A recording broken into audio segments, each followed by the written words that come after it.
वाली व्यवस्था नहीं अपनाना है कि ये मात्र कितना है, ये 15% व्यक्ति है,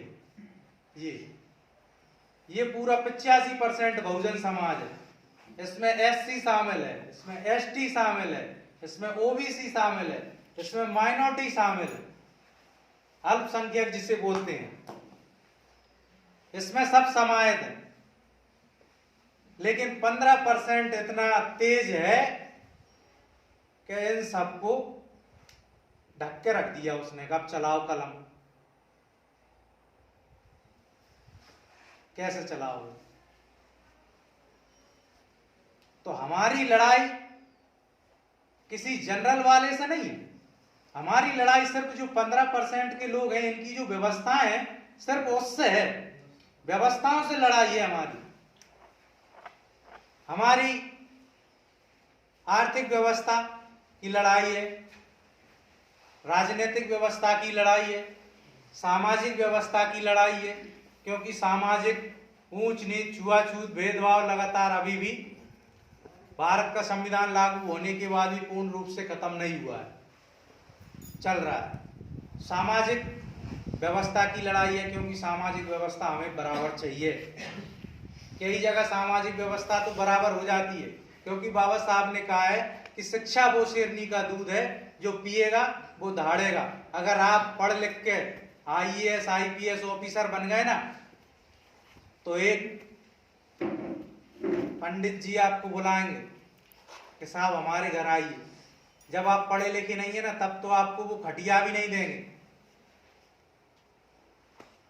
चाहे भले वो टूटी हो फटी हो कैसी भी हो, उस पर भी नहीं बैठने देंगे आपको। जब आप पढ़ लिख गए ना, अधिकारी कर्मचारी बन गए ना, तो वो आपको खटिया बैठने के लिए भी देंगे, साथ में लुटिया पानी पीने के भी लिए देंगे, और आप पसंद आ गए तो बिटिया भी दे देंगे।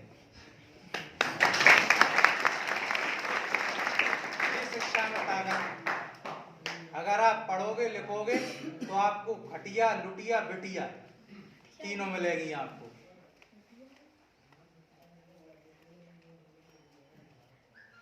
बसर आपको एक दूसरे की टांग नहीं खींचना है, अपने महापुरुषों के बताए अनुसार रास्तों पे चलना है कि महापुरुषों ने क्या रास्ते बताए हैं,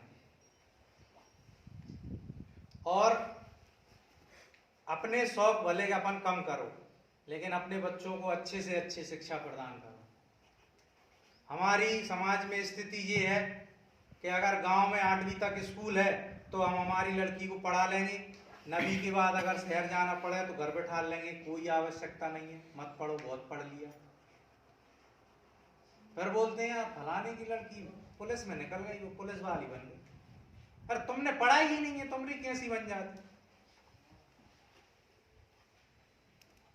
हायर सेकेंडरी हाई स्कूल है तो 10वीं 12वीं तक पढ़ा लिया, कॉलेज बाहर शहर में जाने के लिए पढ़ा तो फिर कॉलेज नहीं भेजेंगे। और कई लोगों की स्थिति तो मानसिक स्थिति ये है, सोच भी ऐसी है कि अगर शहर में रह भी रहे, शहर में कॉलेज भी है और बिटिया 12वीं पास भी हो गई, तो जी कहेंगे यार हम कॉलेज नहीं भेजेंगे। अब ऐसा क्या होता है भैया कॉलेज में? वो तो आपके संस्कार डिपेंड करेंगे कि आपने संस्कार कैसे दिए हैं। जब आपको पहले से ही डर है, फिर कैसे काम चले? हमेशा अगर आपका बच्चा स्कूल से पढ़ के आए तो प्रत्येक माँ बाप का कर्तव्य होता है कि उससे पूछना चाहिए शाम को आके, बेटा बेटी तुझे क्या पढ़ाया, तेरी कॉपी बता, तुझे क्या होमवर्क दिया। लेकिन अधिकतर माँ बाप क्या करते हैं, मेहनत मजदूरी करके आएंगे, 400 कमा के लाएंगे, 100 का पौवा लगा के आएंगे, 100 का मुर्गा लेके आएंगे, ठीक है, और साथ में 2-4 लोग और मिल गए तो भाई 200-400 खत्म किए, 100 रुपये जेब में लेके आ जाएंगे, बस आके चुपचाप सो जाएंगे, रोटी भी नहीं खाने, मक्खी और भिनभिनाती रहेंगी। इसलिए हमसे भेदभाव होता है।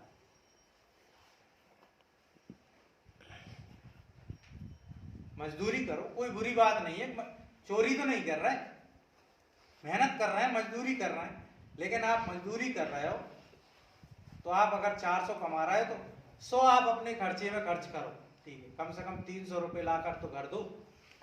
जो घर चलाता है उससे पूछो घर कैसे चलाता है, क्योंकि अपन तो अपने शौकों में मस्त हो जाते हैं कभी कभी। जब बच्चे पढ़ते हैं तो उन्हें कॉपी किताब भी चाहिए, बैग भी चाहिए, ड्रेस भी चाहिए, ठंडे आ गए सूटर भी चाहिए। तो इसलिए अपने जो शौक हैं उनको कम करो और अच्छे से अच्छी शिक्षा ग्रहण करवाओ बच्चों को, तभी हम ऊपर उठेंगे, हमारा स्तर भी ऊपर उठेगा और ये लोग आने वाली पीढ़ी जो है, जो इस देश का भविष्य निर्माण करती है, जो इस देश का भविष्य है, और ये भी तय करेंगे कि इन्हें कहाँ जाना है। इनके लिए भी